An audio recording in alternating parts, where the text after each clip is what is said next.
Išiel pštros s pštrosicou a pštrosíčatkami pštrosou ulicou.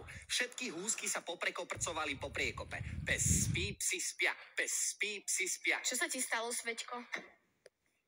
Vravel si, že vyplazovať jazyk sa nemá. To je pravda, ale ja si ho cvičím. A ako? Takže ho učíš robiť kotrmelce? Ale nie, precvičujem si ho pomocou jazykolamov. Skús to. Ukáž. Pes, psi, psi, psia. To je hlúposť. Chce to trpezlivosť, musíš sa sústrediť. Aj kamaráti pri obrazovkách to určite teraz skúšajú. Dobre, tak ja to vyskúšam neskôr. Teraz sa radšej pozrime, či nám niečo neprišlo.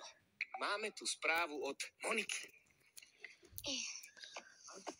Prečo vie papagaj rozprávať a iné zviatka nie?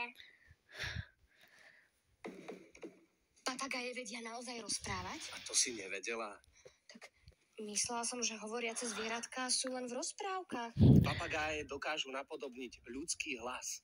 Preto sa aj hovorí, neopakuj ako papagáj. Takže sa dá s nimi normálne zhovárať? Tak normálne rozprávanie to nie je.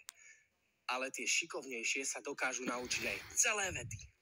Wow. No ale ako je to možné? Veď majú zobák a nie ústa. Papagáje majú podobný jazyk ako ľudia a sú veľmi učenlivé.